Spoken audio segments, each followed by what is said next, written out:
Untuk soalan 4 dengan soalan 5, dia suruh kita plot dalam bentuk 3D graph. Okay, so kita tengok soalan nombor 4. Dia suruh kita plot surface of function untuk variable yang dibagi tahu kat bawah ni pada x dan y bermula pada 2 sampai 2, negatif 2 hingga 2, dengan setiap step size dia tu dia nak 0.1. So mula macam mana nak plot surface of function ni? So nak plot surface of function, awak kena guna mesh grid. Saya perkenalkan dulu mesh grid ni apa. Okay, mesh grid ni dia adalah syntax ataupun coding dalam function dalam MATLAB ni yang kita guna untuk generate x and y matrices for 3D plot. So awak boleh guna ni untuk tetapkan interval satu graf tu. So contohlah graf tu ada dua parameter x dengan y. So awak boleh type mesh, letak variable kat depan ni guna square bracket x dan y sama dengan mesh grid, buka kurungan, dalam ni adalah interval untuk x dan dalam ni adalah interval untuk y. So awak boleh letak macam ni, koma tau. Lepas tu yang titik bertindih macam yang kita buat sebelum ni untuk bagi tahu interval x kita tu, selain pada linspace yang kita bandingkan dengan linspace tadi tu. Okey, kalau yang bawah ni kan dia letak x sahaja kat sini. Kenapa dia letak x sahaja sedangkan dekat depan ni variable dia ada 2, x dengan y?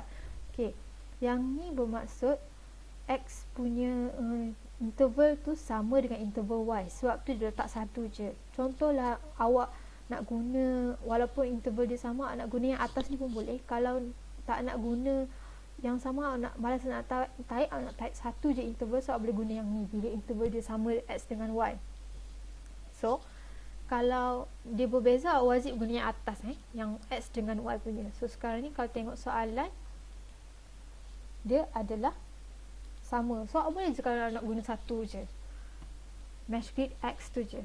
Okay, tengok balik yang untuk yang bawah ni, syntax for 3 parameter. Bila untuk 3 parameter ni maksudnya dalam function tu ada 3 jenis variable unknown. So parameter tu ada x, y dengan z. Lepas tu kalau ada 3 macam ni, maksudnya kita nak kena declare dia punya interval untuk ketiga-tiga function, ketiga-tiga variable tu kan. So awak kena guna mesh grid, x, interval untuk x, lepas tu interval untuk y, lepas tu interval untuk z. Kat sini saya tak tulis awak just tambah je kat sini, dot kat sini, benda yang sama je. Contohlah x punya interval sama dengan y, boleh. Lepas tu kalau z punya interval lain, so awak kena letak z interval kat sini yang lain. Contohlah kalau untuk soalan, untuk tiba-tiba dia cakap interval untuk x, y dengan z ni sama, awak boleh guna konsep yang ni, letak satu je interval. So dia automatically faham dan komputer dia baca, okey awak punya interval untuk x, y, z ni sama. So kat depan ni dia tertinggal z, dia macam ni.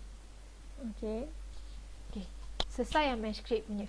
So kita teruskan dengan kita punya soalan. Soalan yang A, dia cakap, dia suruh kita plot surface of function kan. So mula awak type x, y sama dengan mesh grid, buka kurungan, interval kita adalah negatif 2, step size 0.1, titik bertindih 2, koma negatif 2, step size 0.1, titik bertindih 2, tutup kurungan, letak semicolon. So kita nak declare kan. Lepas tu kita declare kita punya z, kita punya equation. So kita tengok equation kita, function kita adalah exponent negatif x square minus y square. So awak type exponent negatif x ni kena guna huruf besar sebab kat sini kita guna huruf besar.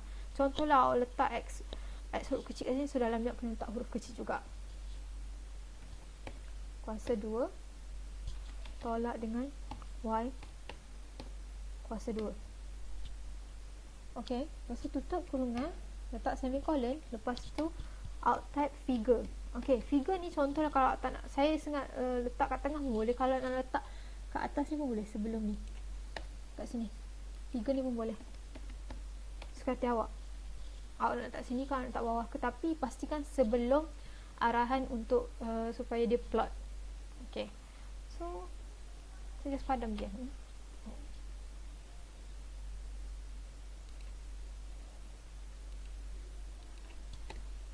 Saya delete yang ni. Okay, okay, teruskan macam mana nak bagi arahan supaya dia plot 3D graph ni. Okay, saya tunjuk, saya terangkan sikit. Untuk plot graph, kita boleh guna surface punya command.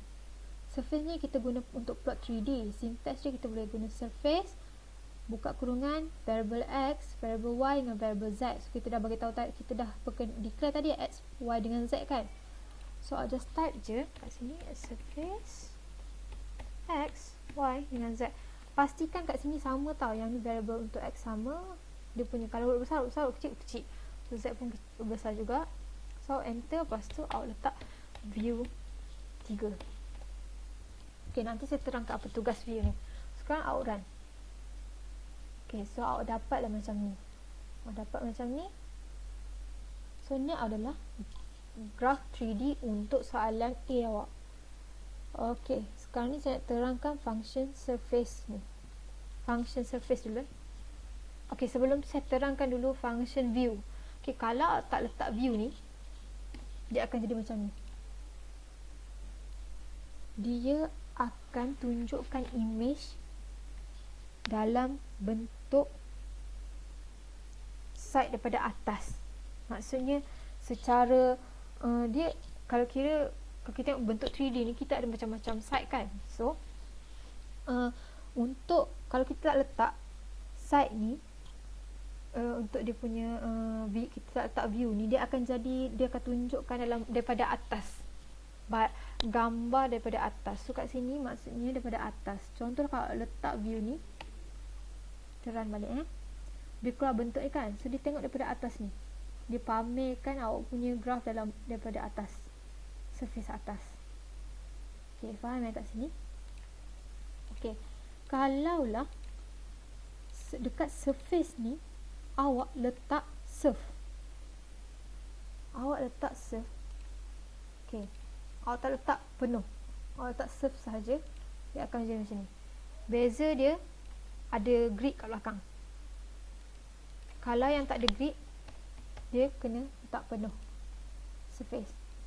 So ni beza dia. Okay, ni beza yang ada perkataan surf, yang ni beza perkataan surface. Dia tak ada grid kat belakang ni. Okay,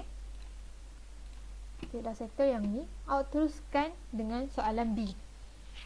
Soalan B adalah x square tolak dengan y kuasa 3 kan. So awak just gantikan dalam ni je, sebab dia punya interval semua sama. So x kuasa 2 tolak dengan y kuasa 3. Awak run, keluar macam ni. So ni jawapan untuk B, ni graf untuk B. Ok, buat pula untuk soalan C, cos x square plus y square. Ok,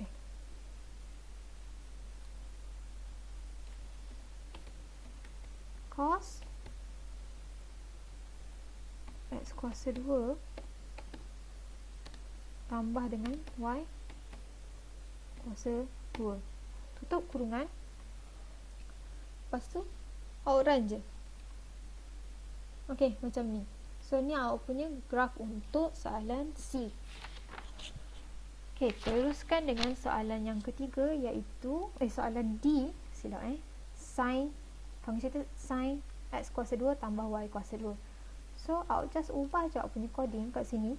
Tadi kan kita dah buat cos, sekarang ni dia nak sin, so letak je sin kat sini, dan dia punya function dalam sin tu sama je. So awak run, awak dapat macam ni. So ni adalah graf sin awak, sin x square plus y square. Ok, so awak siap dah awak punya soalan nombor 4. Ok, teruskan dengan soalan yang ke-5 pula.